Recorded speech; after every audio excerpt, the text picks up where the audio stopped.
Hello, welcome to What the Flick. I'm Christy, Alonzo, Ben, and Matt. We are all together. We waited for Ben to come back to town to talk about the Star Wars prequels. You guys asked for it. We are here to please, even though George Lucas himself clearly is not. So we're going to talk about Star Wars, Episode I - The Phantom Menace. What is the Phantom Menace? It's a tariff, trade war, something, and then... Trade Federation. And then there's a federation, and there's a republic and the Senate, and lots of arguing, and there's... It turns out that the Force can be found in a blood test, and there's fucking Jar Binks. Take a look. Are you sure about this? Trusting our fate to a boy we hardly know? Anakin Skywalker, meet Obi-Wan Kenobi. I sense much fear in you. The boy is dangerous. They all sense it. Why can't you? Fear is the path to the dark side. Fear leads to anger. Anger leads to hate. Hate leads to suffering.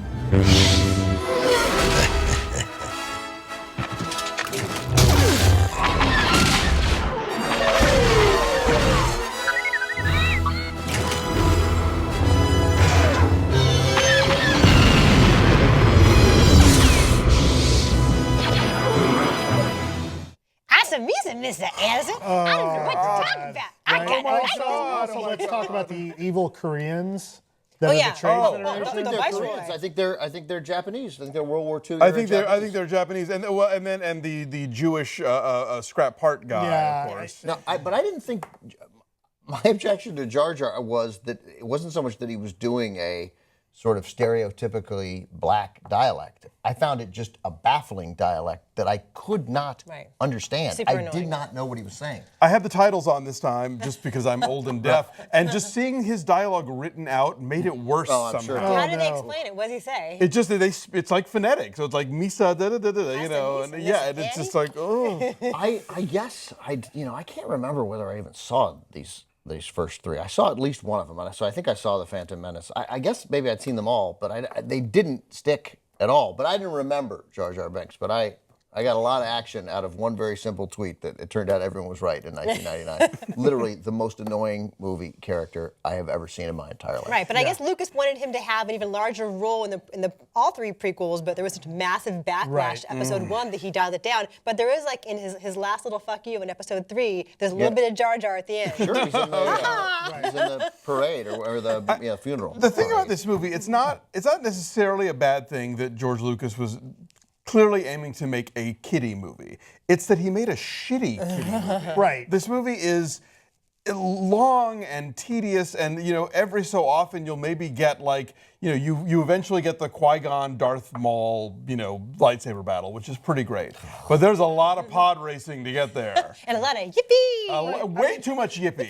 Way too much yippee. What's frustrating about this movie is that the set pieces are great, right? Like, there's some really cool stuff in there. The pod race is really exciting. I think that's a fun scene. Like, you go in there thinking, okay, I've been waiting decades for a new Star Wars movie, and you get something that's got the action you want, right? The opening scenes, like, oh, holy shit, it's Jedi in their prime, these guys are fast. It's not like we see in the first Star Wars movie, where it's a couple of old guys like,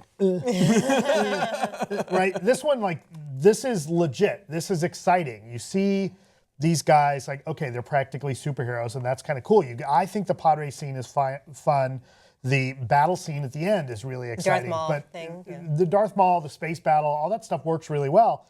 But the story sucks. Like, all right, they're taking bits of Gungan Jinn. This is basically Gungan Jinn in space. And you start to get that. If only we're Gungan Jinn in space. Yeah. Well, no, but like they find the kid, and the kid helps them fight the battle, and look, yeah, like but then space battle, you have to deal with Kid in the fighter, and he's being all. I feel so bad for Jim. He's never worked since. I feel so bad for him. Well, this is not his fault. I know. He's all anachronistic. I'm going to drop this early. I was told this under fairly good insider info that as far as directing actors go on the prequels, that George Lucas apparently during dailies would read the newspaper.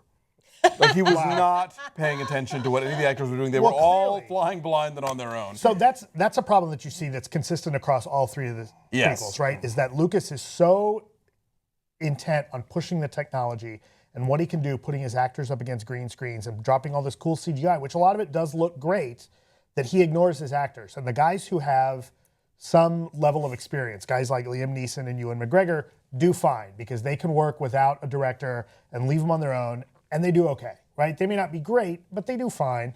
But then you've got poor Natalie Portman and Jake Lloyd, who are given no direction. And even if they were, we know from the first film that direction from Lucas is faster, more intense. But it doesn't give them anything to do. So you've got all this poorly written script that also takes a lot of the stuff that we love out of the original film or the original trilogy and just like messes with it and makes it stupid. And I think from a storytelling standpoint, the biggest problem with this movie, and it cascades across all of them, is that he casts Anakin too young. Like that Anakin is what looks like a 10-year-old. And I think that if Anakin He looks like a 5-year-old. I think he looks younger than that. I think that if he started out as somebody that like was 16 or 17 or cast what's his name, who we see Hayden as Christensen. Hayden Christensen in that first film, I think that we'd end up with a different story. There'd be depth to it? There'd be depth to it that would then cascade across the other couple of Well, films. and the romance with Amidala would seem less creepy. That's right. It does seem creepy. He's still a little boy to me. You'll always be that little boy to me until we fuck. You're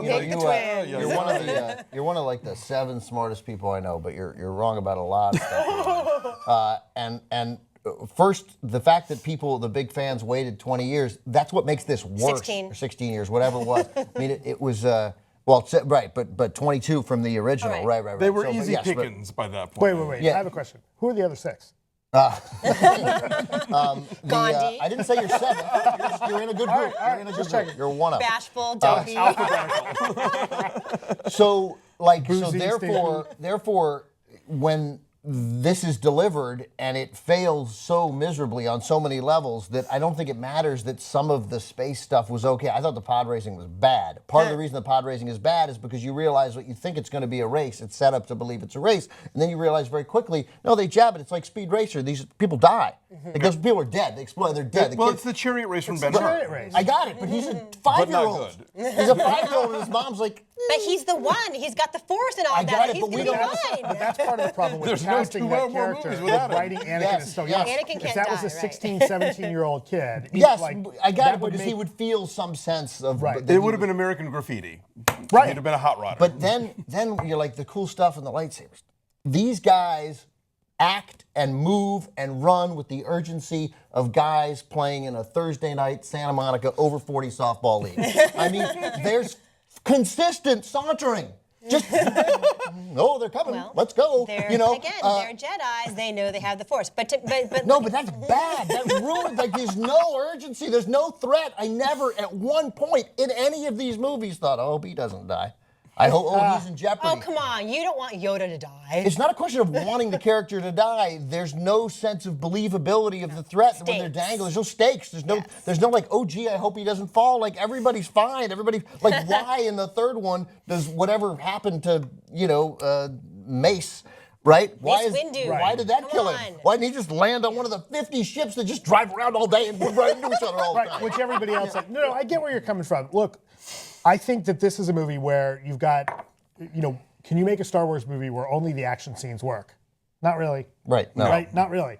Because there's so much other crap going on in this movie that it's a mess. It's a mess. And the thing is, we're talking about people waiting for 16 years for this. I'll never forget when I saw it, like, there's that rush, there's that thrill of the fanfare, and you're like, ooh, it's all coming. Yeah. And the crawl happens, and it's like tariffs. You know? Right. And you're already like, wait, what? What's this about? This is going to be boring as shit. But having said that, I went back and watched these with Nick. When he was like 4.5, I showed him all the movies, and we watched them in release order. And when we got to episode 1, I was totally dreading it. I'm like, oh, this is like the worst one of all. But watching it through his eyes, like, he liked young Anakin. He liked Jar Jar. He doesn't anymore. My kid's got good taste now. But I will say, to your point, you started him on the original trilogy. I did. See, I started Gabe when he was about 5 years old on the prequels. Okay. And we got I'm calling Chop we got Ready. 20, 30 minutes into Phantom Menace, and he was bored. He's like, I don't care. And you're we like, had to the good stop stuff's it. coming. Darth Maul's No, coming. we Yeah. stopped it. We stopped it, and we went back and watched the original trilogy, Okay. and then he Then you was went in. back. There you So go. I would say, ultimately, like if you're showing this to your kids, don't start them on the prequels because it's a fucking You know, mess. start with 4, the way we all saw them, and then, but then, yeah, you realize in retrospect, all the Darth Maul stuff is pretty cool. Darth Maul's pretty badass. I don't even remember who he is. He's the guy with the double lightsaber. The Come black on. and white, He's the black and red. Phantom Menace, is he Oh, not? okay, here's the other thing. Every lightsaber fight sucks. And you guys are, they're terrible. No, here's the thing. You can't, here's why they suck. Because you can't have 19 of them in every movie. They don't matter anymore. It mattered the first time, it was cool.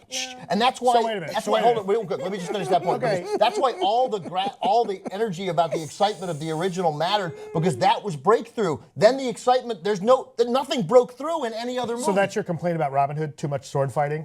By the way, if they had 30, you didn't fucking stick Errol Flynn out there 42 times to have a sword fight. He had one in the beginning, then maybe he had a little jab somebody later, and then he'd have a big one at the end. This has 19. Whoosh. Oh, great. Here we go again. Fantastic. Have at it, boys. God, it's boring. So boring. Stuck in your head now the This rest is of the day. at the end of the day, this is a shitty kids movie, right? It's a shitty kids movie, and we I know think it's a from movie for Pixar, shitty kids. Oh, this is punishment. When you're naughty, we show you Phantom Menace. Yeah, When exactly. you're good, you get Empire Strikes Back. Right, it's a shitty kids movie that mostly looks good. And based on that glossy CGI stuff. It does. That's the so thing. detached from humanity. What's so great about the original trilogy is that lived-in, worn, beaten look that we certainly weren't used to getting from science fiction at that point. The future was always glossy and gleaming, and this was a long time ago, and it looked like shit. And then this is the longer time ago, and it's way too spit and polished. Right. And I think it's like how. This is the gayest metaphor I'm ever going to use on this show. I'm looking forward to this. The version of Somewhere from West Side Story that Barbra Streisand sang on the 1980s Broadway album sounds more dated now than the original cast album of West Side Story because it has those like very 80s synthesizers in it, and it's embarrassing. Like it's just awful now. I know what you're talking But the about. old one is classic and great, and it's terrific. I agree with you. That is the gayest reference. It is. Thank you. You're welcome, America. No, but the original trilogy, it's too slick and polished, and it's already more dated looking than the 70s. So when guys in these scenes, and it's true for all three of these things, jump from one platform to another, I don't even care if it looks good because I didn't know those platforms were there. Like there's no you're just jumping from one thing to another. Everywhere they jump is fine. There's no contact. So there's not enough menace in the Phantom Menace. Is what you're saying. It's like that train scene in The Lone Ranger. Oh, where the horse gets on the locomotive? Where you don't know, are these trains about to hit? Where's he jumping? Where's his risk? What's the danger? Where's the other train? I never felt real danger in any of these things that he randomly stumbled into or that any of them randomly stumbled. I like Liam Neeson, though, and I felt bad for him. Okay. Ben, you want to give us your number? By the way, this is, I think, really the first Taken. That's what, and they just, it just got better. This is a 0. It's one of the worst movies ever made. Considering the hype that goes with it. Like that it failed, like the way, the fifth Indiana Jones wasn't really the worst movie ever made, but considering that it, or the fourth one, considering it ruined everything before it, so yeah, this is a big giant 0. Well, that's Shia LaBeouf's fault. That's what that's about. What's your number then? 4. I mean, there's a couple of sequences I think that work, but there's a lot of teeth grinding here. 3. I give it a 4.5. I think that the action works. That's about it. So our average is a 2.9. Our average is a 2.9. and the not enough talk about the blatant the Japanese stuff of those. What were those guys? The Viceroy. Viceroy. Viceroy Gunray, right? Yeah, and Watto is totally the like Nemodians are the guys you're talking about. Then there's Watto. Yeah, there you don't see racial shorthand used in the original trilogy anywhere. Right, and in this one, you come away from it. Like that's the first time, as everybody was trying to fool themselves when the first movie came out. And it was like, oh, yay, another Star Wars movie. And there's that sense coming out of it like, thank God we got one. Oh, it was great. It's what we wanted for it. And it takes like 6 months before everyone's like, hey. Yeah, that kind of sucked. But right off the bat, people are like, there's some of these guys talk. Right. And Natalie Portman's British in this one and never again. Okay, so where is it? Keeping with Leah. The first, it is rotten at 56% on the tomato meter. So of the prequels, this is definitely the lowest rated. But we're going to talk about 2 and 3 also. So stay with us. Bye.